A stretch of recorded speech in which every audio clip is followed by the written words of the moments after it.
निर्णायक मंडल, सभी अधिकारीगण, साथी कर्मचारी एवं रेल परिवार के सभी सदस्यों को मेरा प्रणाम। मैं अपने भाषण की शुरुआत अपनी स्वरचित 4 पंक्तियों के साथ करूंगा कि कई विचारों को क्रम से जमा के लाया हूँ, कई विचारों को क्रम से जमा के लाया हूँ। मैं अपने भाषण में जो कहने आया हूँ उसके लिए कई विचारों को क्रम से जमा के लाया हूँ और बहुत सी जानकारी को जुटा के लाया हूँ। और मुझे जो कुछ यहाँ पे आज अपने भाषण में कहना है, मुझे जो कुछ यहाँ पे आज अपने भाषण में कहना है, मैं राजभाषा से उसको सजा के लाया हूँ, मैं राजभाषा से उसको सजा के लाया हूँ। अर्थात राजभाषा हिंदी के विभिन्न गुणों जैसे कि रस, छंद, अलंकार, मुहावरे, लोकोक्ति इत्यादि के प्रयोग से मैंने प्रयास किया है कि अपने भाषण को सजा सकूं। तो मैं प्रस्तुत करूंगा अपने भाषण को, जो कि हमारे आज के भाषण का विषय है, उसके पहले शब्द से। जैसा कि हमारे भाषण का विषय है कि राजभाषा की विभिन्न पुरस्कार योजनाओं के द्वारा हिंदी का विकास। तो मैं शुरुआत करूंगा पहले ही शब्द राजभाषा से कि आखिर राजभाषा होती क्या है, भारत की राजभाषा क्या है, भारत की राजभाषा कब बनी और इसकी विशेषताएं क्या है। फिर इसके बाद में जो हमारा टॉपिक है उसके आगे के कुछ शब्दों कि आखिर राजभाषा की विभिन्न पुरस्कार योजनाएं क्या हैं, उन पुरस्कार योजनाओं से आपको अवगत कराऊंगा एवं अंत में इन पुरस्कार योजनाओं से किस प्रकार हिंदी का विकास हो रहा है उसके बारे में जानकारी आपके सामने रखूंगा। अर्थात मैं प्रयास करूंगा कि अपने पूरे भाषण को जो है बिल्कुल टॉपिक के साथ लेकर चलता रहूं। तो शुरुआत करता हूं मैं पहले ही शब्द से कि आखिर राजभाषा क्या होती है। तो राजभाषा वह भाषा है जो किसी भी राज्य या देश की वह आधिकारिक भाषा होती है जिसके द्वारा उस देश में विभिन्न प्रकार के सरकारी, प्रशासनिक, शैक्षणिक एवं अन्य आधिकारिक कार्य किए जाते हैं। तो जो राजभाषा है वह देश के सभी नागरिकों में संबंध बनाने एवं शासन की विभिन्न प्रकार की योजनाओं को लागू कराने का कार्य करती है। अब हम बात करते हैं कि आखिर हमारे देश की राजभाषा क्या है। तो भारतीय संविधान के अनुच्छेद 343(1) के अनुसार देवनागरी लिपि में लिखी जाने वाली हिंदी भाषा ही हमारे देश की राजभाषा है। अर्थात हिंदी ही हमारी वह भाषा है जिसके द्वारा हम विभिन्न प्रकार के सरकारी कार्य एवं प्रशासनिक काम एवं शैक्षणिक एवं अन्य आधिकारिक कार्य करते हैं। इसके अलावा अब हम बात करेंगे कि आखिर हिंदी में ऐसी क्या विशेषताएं हैं जिसके कारण हिंदी को जो है हमारी राजभाषा बनाया गया। तो हिंदी में कई विशेषताएं हैं, मैं कुछ विशेषताएं आपके सामने रखना चाहूंगा कि हिंदी की एक प्रमुख विशेषता है कि इसके सभी शब्दों को अपने साथ समाहित करने का गुण। अर्थात चाहे हमारे देश की क्षेत्रीय भाषा हो, बोली हो, चाहे विदेशी भाषाओं के शब्द हो, हमारी हिंदी भाषा सभी शब्दों को अपने साथ मिलाकर अपने साथ समाहित करके प्रयोग की जा सकती है। जैसे कि अंग्रेजी का एक शब्द है स्टेशन, तो हम उसको हिंदी के साथ मिलाकर आसानी से वाक्य में प्रयोग कर लेते हैं कि मैं स्टेशन से यहाँ आया या मैं स्टेशन जाऊंगा। इसी प्रकार हिंदी की एक और महत्वपूर्ण विशेषता है कि हिंदी जो है एक शब्द के लिए अनेक शब्द रखती है। जैसे कि यदि किसी के काम में अड़ाना हो तो हम कहते हैं टांग, यदि किसी के छूना हो तो हम कहते हैं चरण, और यदि कभी आगे बढ़ाना हो तो हम कहते हैं कदम। अर्थात हिंदी के पास एक ही शब्द के लिए कई अनेक प्रकार के जो है अनेक भावों के लिए शब्द हैं। इसके अलावा हिंदी हमारी राजभाषा बनी क्योंकि ये देश के अधिकांश हिस्से में बोली जाती है। देश के अधिकांश लोग जो है हिंदी को पढ़ते, लिखते, समझते हैं, इसलिए जो हिंदी हमारी राजभाषा के रूप में अपनाई गई। चूंकि 14 सितंबर 1949 को हिंदी हमारी राजभाषा के रूप में अपनाई गई, इसलिए हम हर वर्ष 14 सितंबर को राष्ट्रीय हिंदी दिवस के रूप में मनाते हैं। और यह जो हमारा राजभाषा पखवाड़ा है यह भी उसी हिंदी दिवस के तहत मनाया जा रहा है। और अब हम बात करते हैं कि आखिर हिंदी के विकास की जरूरत क्या है। तो चूंकि हमारा संविधान के अनुच्छेद 351 के अनुसार केंद्र सरकार का यह दायित्व है कि वह राजभाषा का प्रचार प्रसार करे एवं विकास का कार्य करे। और यही कारण है कि हमारी सरकार न सिर्फ देश में बल्कि विदेश में भी हिंदी के प्रचार प्रसार का कार्य वैश्विक हिंदी सम्मेलनों के माध्यम से कर रही है। और यही कारण है कि हमारी सरकार विभिन्न पुरस्कार योजनाओं के द्वारा हिंदी के विकास का कार्य कर रही है।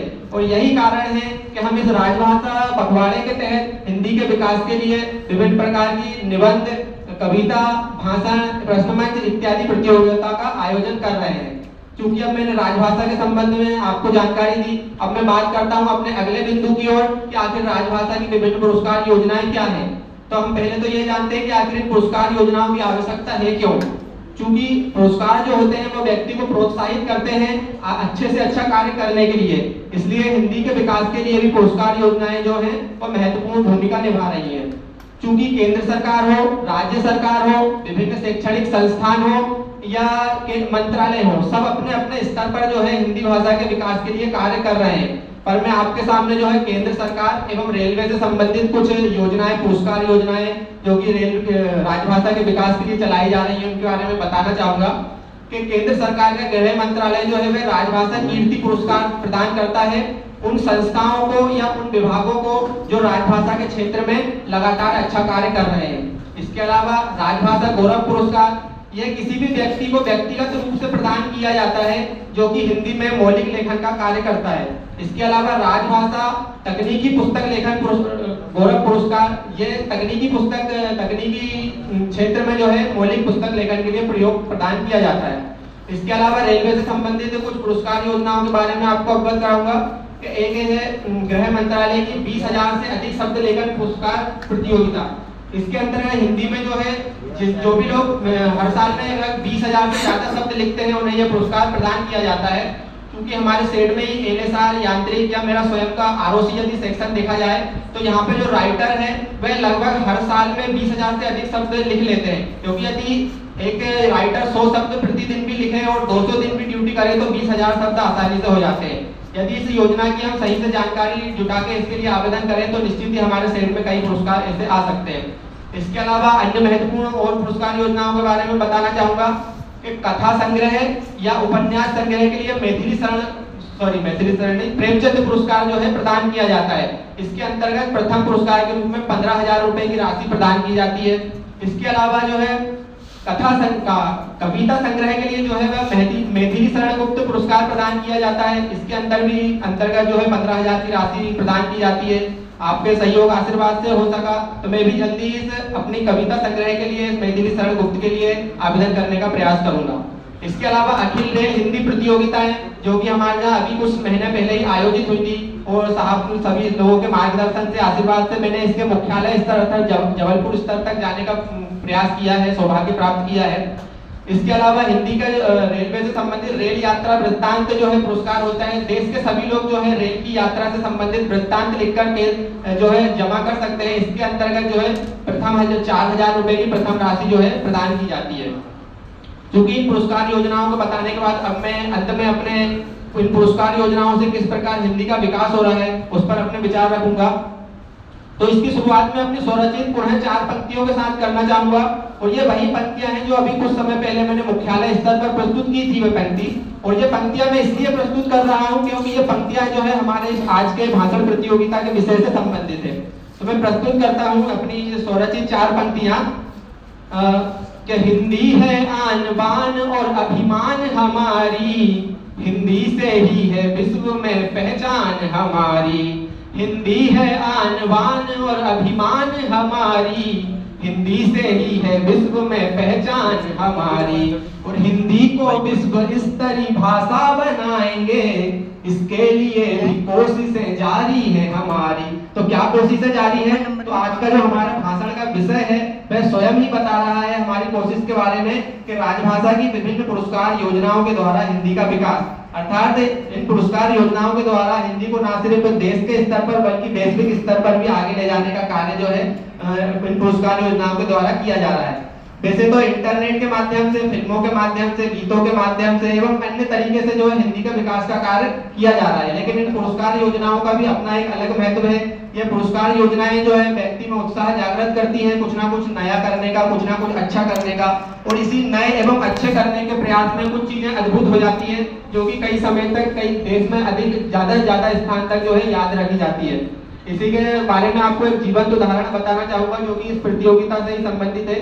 जब मैं यहाँ पर अप्रेंटिस में था 2017 से 19 में, तब मुझे आपके आशीर्वाद सहयोग से डीआरएम साहब द्वारा एवं ऑर्डिनेंस फैक्ट्री के जीएम साहब द्वारा हिंदी में कविता एवं भाषण के लिए प्रथम द्वितीय पुरस्कार प्राप्त हुए थे। उन पुरस्कारों के साथ मुझे जो सबसे जरूरी चीज प्राप्त हुई थी वह थी सीख। क्योंकि जब मैं ऑर्डिनेंस फैक्ट्री में भाषण प्रतियोगिता के लिए, कविता प्रतियोगिता के लिए गया था, तब एसी सेट के एक प्रतिभागी ने वहां के जो निर्णायक मंडल थे उनको संबोधित करते हुए बहुत ही अच्छी बात कही थी कि ऑर्डिनेंस फैक्ट्री वाले सर के लिए कि आप लोग बनाते हैं बम और उसे सीमा तक ले जाते हैं हम, अर्थात हमारे भारतीय रेल। इस वाक्य ने मुझे काफी प्रोत्साहित किया और आज भी मैं उससे मोटिवेट होता हूँ कि आखिर मैं भी इस तरह से कुछ अच्छी चीजें लिख सकूं। तो ये जो प्रतियोगिताएं हैं हमें हमेशा प्रेरित करती हैं कुछ ना कुछ अच्छा करने के लिए, कुछ ना कुछ नया करने के लिए।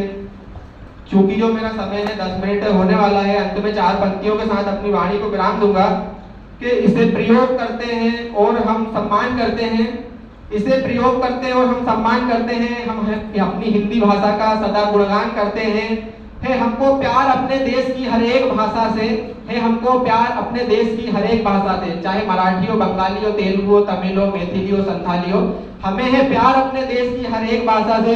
मगर हम अपनी राजभाषा हिंदी पर अभिमान करते हैं, हम अपनी राजभाषा हिंदी पर अभिमान करते हैं। इतना कहकर मैं अपनी वाणी को विराम दूंगा। जय हिंद, जय हिंदी।